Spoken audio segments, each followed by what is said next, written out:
All right. Well, finally, you guys, thank you for if you've been with me through this whole journey through these 30 principles. I commend you. And whoa, grab a hold of them and make them yours. You won't regret it if you'll work them. So let's get on to number 30.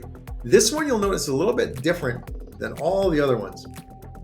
This one is more of like an instruction. It's like a reminder to do something.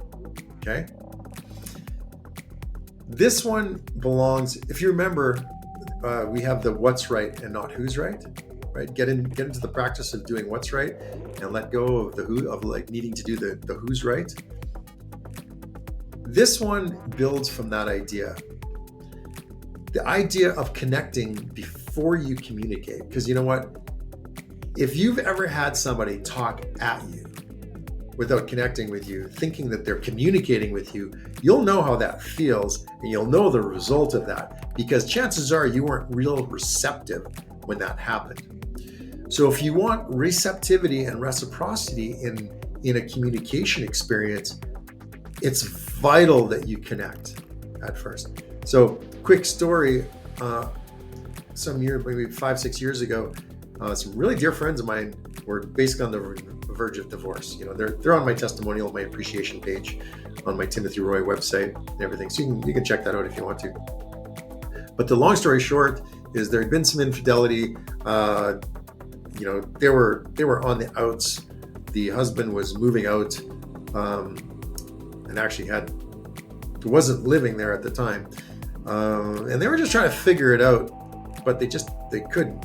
And when they looked around and for who could they get help, because they were like really networked people, they ended up reaching to me, even though like we're really good friends. And they said, "Do you think you could?" When we thought about who we want, we think that you're the guy. And it's like, okay, cool.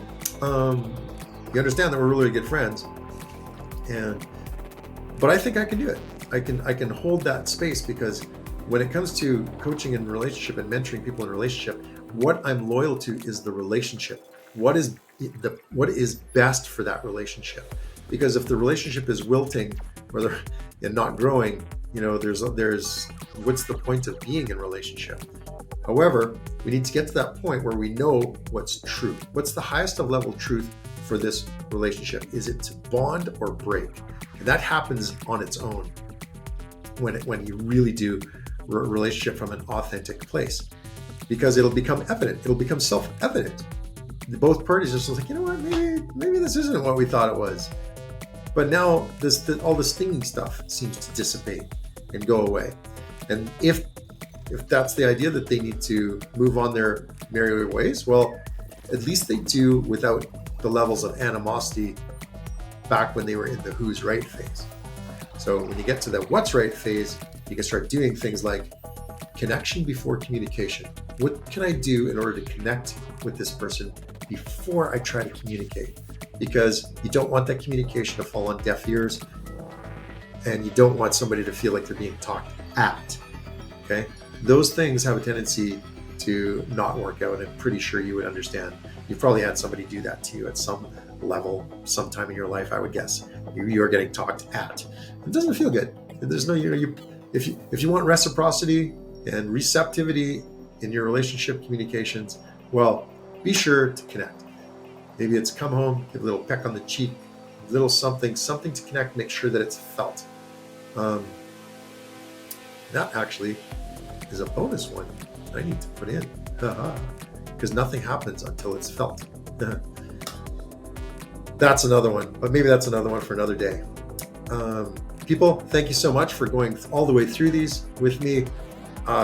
If this interests you, maybe go to gettingrelationshipright.com and look at our little private membership, our little confidential club where we practice the art and science of relationship in all levels, and that kind of thing.